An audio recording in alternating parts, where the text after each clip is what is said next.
Hello Musketeers and welcome to Mondays with Mickey. My name is Mike Kaniki and I am your host, and this is the week of February 8th, 2016. This week we're going to talk about food at Epcot, but before we get into that, I do have some small piece of news. Last night, the Super Bowl happened and the Denver Broncos won the Super Bowl, so I wanted to take a moment and congratulate the Denver Broncos on their win. It was well fought, and congratulate all the Denver Bronco fans. I know you guys are all excited. Particularly if this ends up being Peyton Manning's last Super Bowl. As a Carolina fan myself, I'm a little bummed, but that's how these things go. I'm proud of my guys. They made it to the Super Bowl now twice in their very short time as an NFL team. But, you know, as a good sport, I want to take a moment and just congratulate the Denver Broncos on a good game. So, that said, let's get into some food. Before I do that, I have a video for you. Some, video clips and some pictures from our food experiences at Epcot. So enjoy and we'll be right back.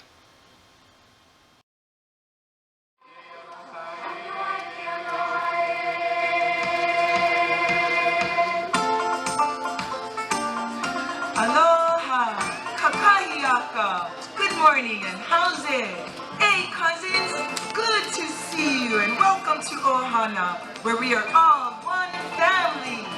There are so many of us here this morning, and we want to be sure all of our family members have a good time. So, when your pager lights up like the 4th of July at Waikiki, step forward to the Ohana sign. One of our family will take you to your dining adventure with some of your favorite Disney characters, all having fun, island style. And now, we would like to introduce our family to yours.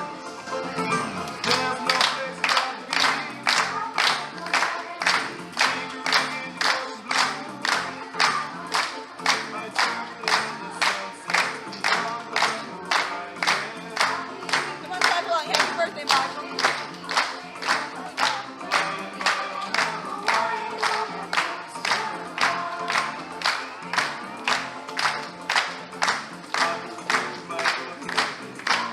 Clap, right?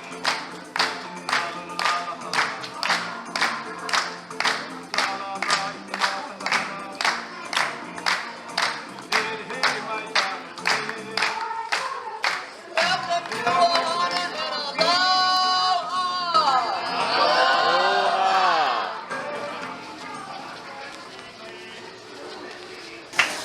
Oh, he's right there.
No.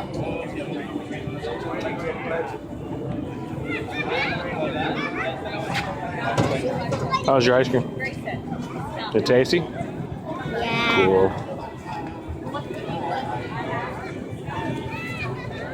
You get a picture from that?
Alright, well, welcome back. I hope you guys liked it. I hope it, stirred up some appetites.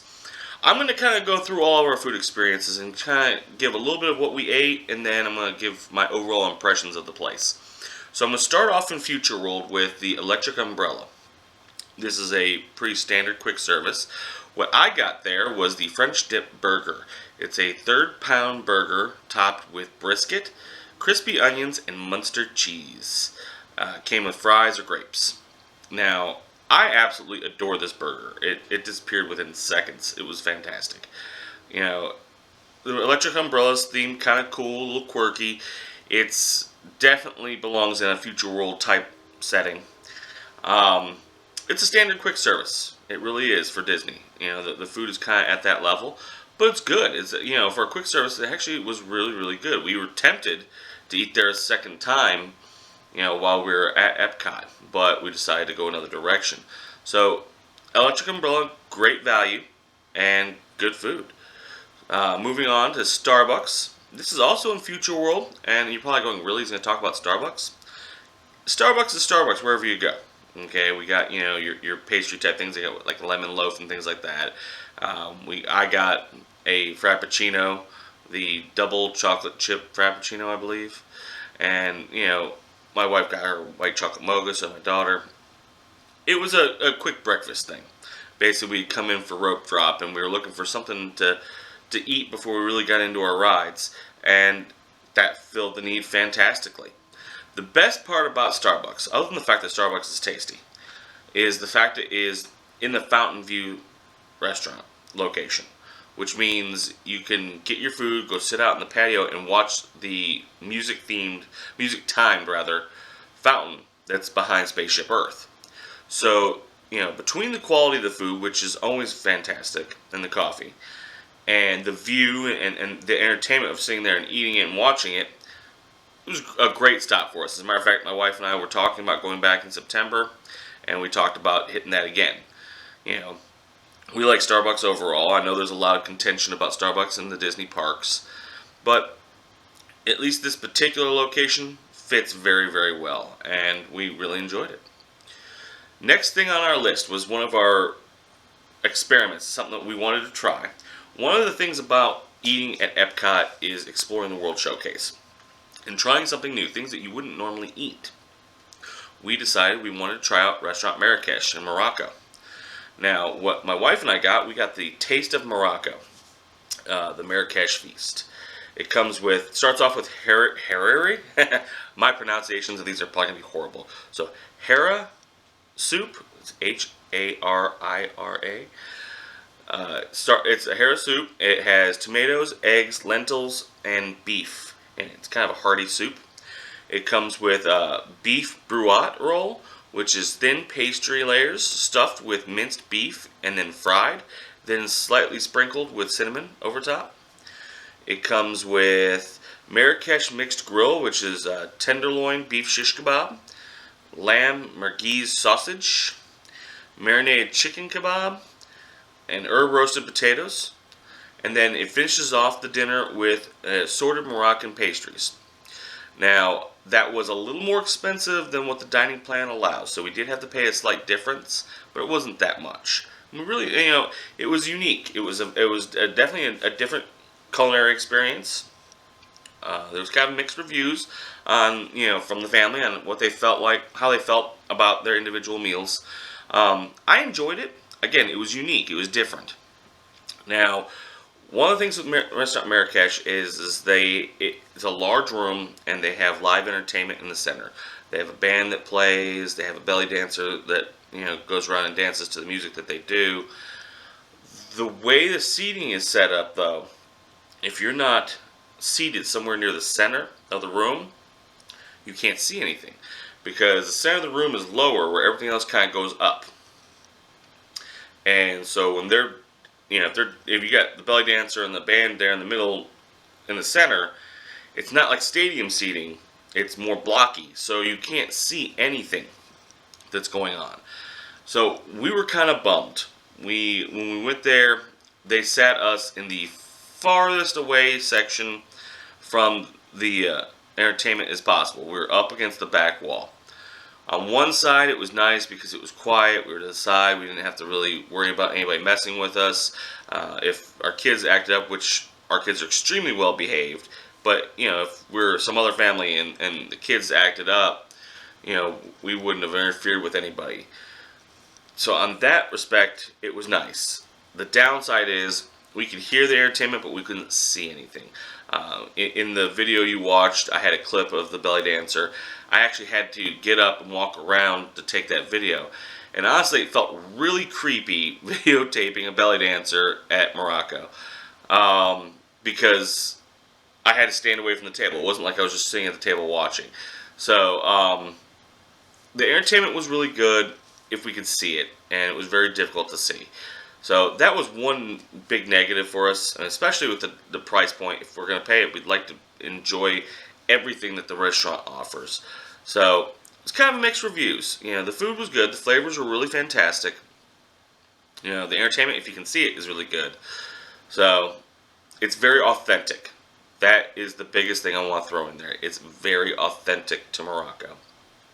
Morocco is one of those pavilions where the country is very involved with the pavilion. They really got in depth and helped build the pavilion. King of Morocco sent his own artisans over. So the food is very unique and very, very authentic to that country. So it was very nice to try something different that we'd never tried before. And again, the flavors were good. Of course, we were exhausted that day, so it probably wasn't the best for the kids. So great experience. I wouldn't mind going back again and trying it again. Perhaps just with my wife and I. Who knows? Maybe we will, maybe we won't. I know each time we go, we try to do something different, so it might not be for a little while. So I recommend it. It was tasty. Not necessarily great for kids, but very tasty. Next up on my list is going to be Summerfest out in Germany. Now I've eaten at Oktoberfest twice, which is built right next to Summerfest. I mean, they're like the same. They share the same building.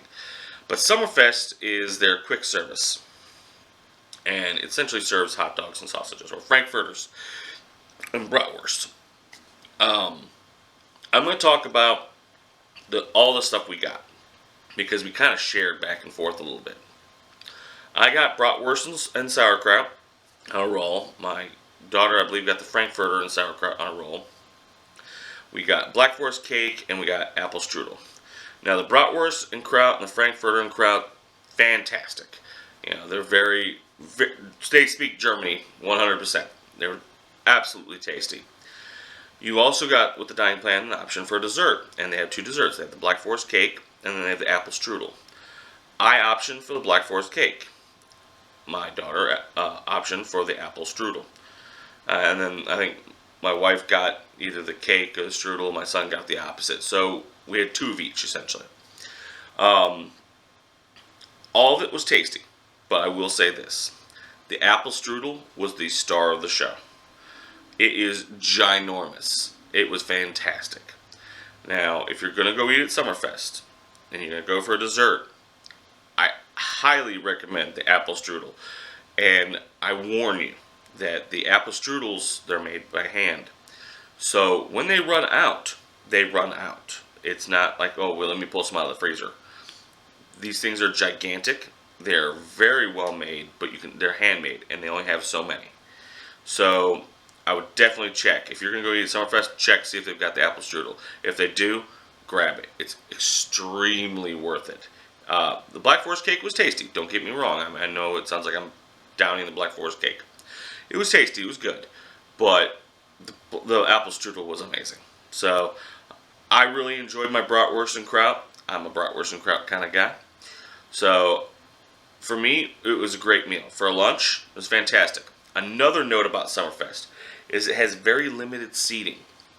You know, it's very much almost like a stadium style type deal where you walk up, you place your order, they give it to you, and then you gotta go fend for yourself.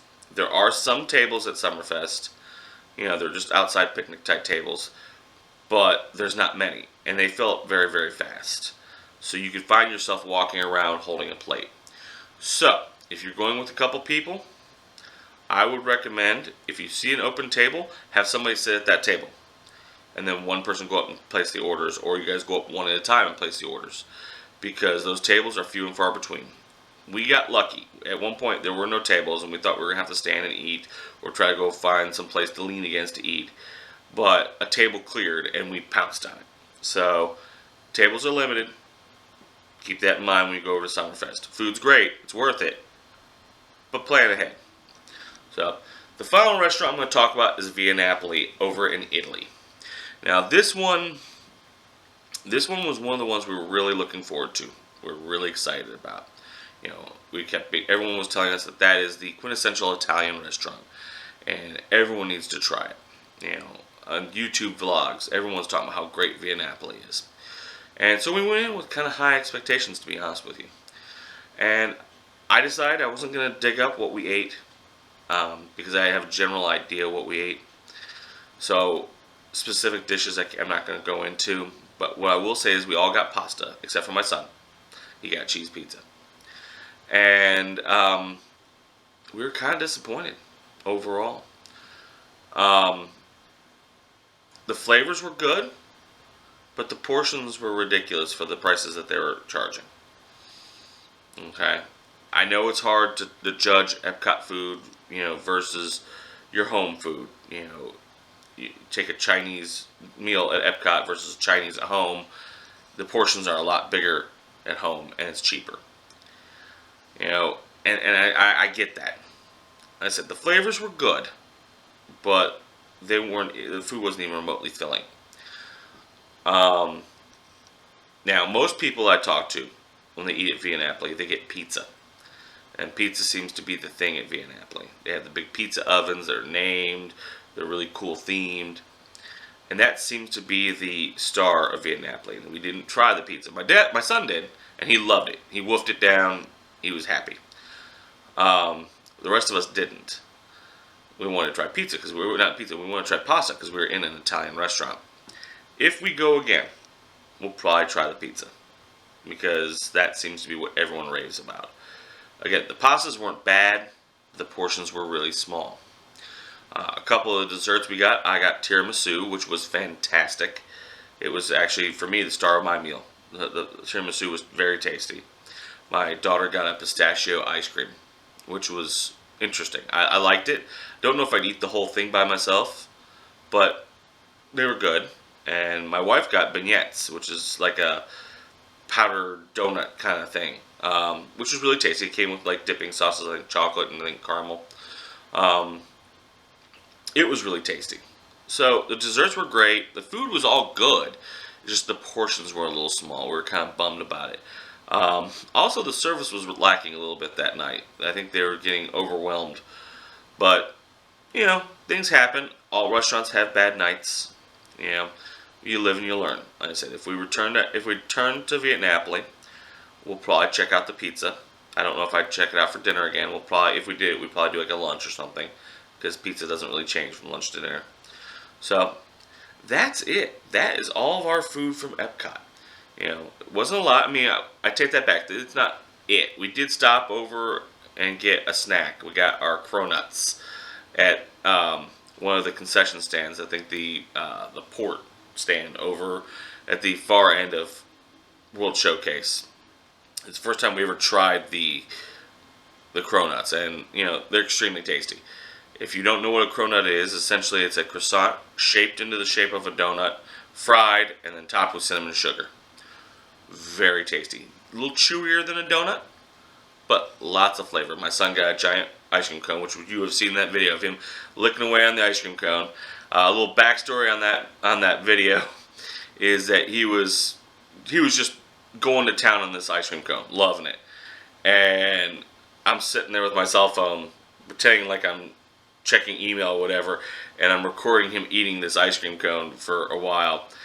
And finally, my wife, my daughter figured out what I'm doing, as he's just like, in rapture with this ice cream cone. And they all start kind of giggling and paying attention, and that's when he goes, "Oh, okay, he's recording me." And he walks up to the thing.